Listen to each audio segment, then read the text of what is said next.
Noong ika-15 siglo, ayon sa aklat ng kasaysayan ni Pigafetta, ang pinakadakila at bantog na sagupaan sa pagitan ng pinuno ng isla ng Mactan na si Datu Lapu-Lapu at Ferdinand Magellan.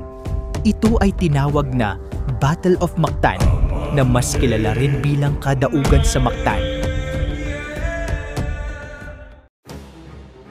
Nagsimula ang lahat noong Marso 16, 1521 nang namataan ni Magellan ang kabundukan ng Samar at kinabukasan ay dumaong sila sa Homonhon kung saan nagpalipas sila ng panahon para makapagpahinga at makapaghanda sa kanilang sunod na paglalakbay.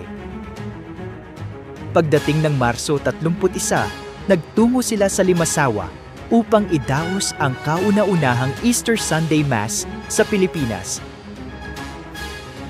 Dito, nakipagkaibigan si Magellan kina Raha Colombo at Raha Saigo, ang mga pinuno ng Limasawa. Ibinahagi ng dalawang pinuno ang kanilang kaalaman tungkol sa bayan ng Cebu na siyang naging daan para sa susunod na kabanata ng ekspedisyon. Noong Abril 7, 1521, dumating si Magellan sa Cebu sakay ng kanyang barkong galyon. Magiliw niyang kinaibigan si Raha Humabon, ang pinuno ng Cebu, at nagbigay ng 3 regalo bilang simbolo ng kanilang pagkakaibigan. Ito ang El Ecce Homo, imahe ng Nuestra Señora de los Remedios at ang Santo Niño. Dahil dito nahikayat ang tribo ni Raha Humabon na magpabinyag sa Kristyanismo na siyang layunin ng ekspedisyon ni Magellan. Sinikap ni Magellan na palawakin pa ang pagkalat ng Kristyanismo hindi lamang sa Cebu kundi pati na rin sa mga kalapit na isla. Inutusan niya si Raha Humabon na kumbinsihin ang 2 kilalang datu ng isla ng Mactan, sina Datu Zula at Datu Lapu-Lapu, na magpabinyag sa Kristyanismo at magbigay galang sa hari ng Espanya.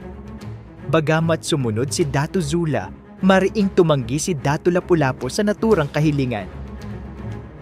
Si Datu Lapu-Lapu ay nagpakita ng matibay na paninindigan laban sa anumang tangkang pananakop. Ang pagtanggi niyang ito ang nag-udyok kay Raha Humabon na humingi ng tulong kay Magellan upang labanan si Lapu-Lapu. Nang marinig ni Magellan ang pagtanggi ng pinuno ng Mactan, nagalit siya at nagpasiyang tapusin ang alitan sa pamamagitan ng puwersa. Noong madaling araw ng Abril 27, 1521, pinangunahan ni Magellan ang kanyang 60 sundalo patungo sa isla ng Mactan. Sila ay armado ng mga baril at nakasuot ng mga bakal na baluti. Ngunit dahil mababaw ang tubig malapit sa baybayin, hindi makalapit ang kanilang barkong galyon. Ginamit nila ang maliliit na bangka upang makarating sa dalampasigan. Dala ang kanilang mga makabagong sandata mula Europa. Sa kabilang dako, si Datu Lapu-Lapu kasama ang 1,500 katutubong mandirigma ay naghanda sa labanan. Ang kanilang mga armas ay simpleng sibat, bolo, kampilan at mga lasong palaso.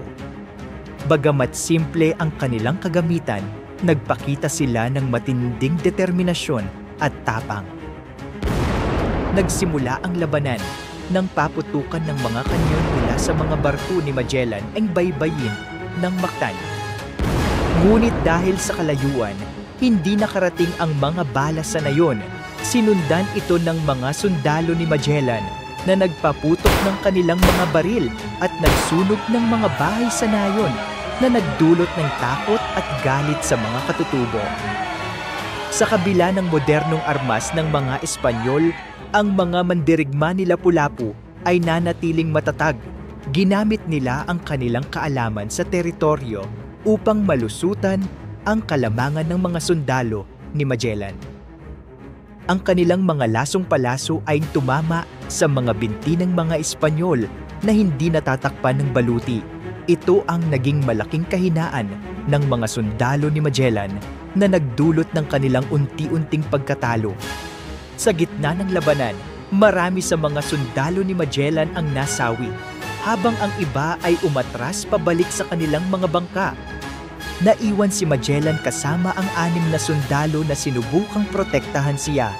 Ngunit sa kabila ng kanilang pagsisikap, si Magellan ay natamaan ng isang lasong palaso sa leeg na naging sanhi ng kanyang pagkamatay. Ang labanan sa Mactan ay nagtapos sa tagumpay ni Datu Lapu-Lapu at ng kanyang mga mandirigma.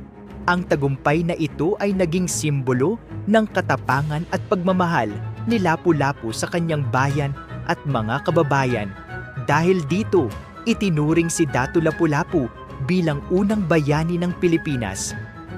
Samantala, ang katawan ni Magellan ay itinago ng mga katutubo bilang alaala ng kanilang tagumpay.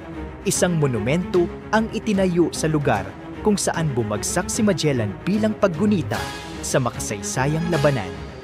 Sa paglipas ng panahon, naayos din ang relasyon ni Lapu-Lapu at Raha Humabon na naging bahagi ng kwento ng pagsisimula ng makulay na kasaysayan ng Pilipinas.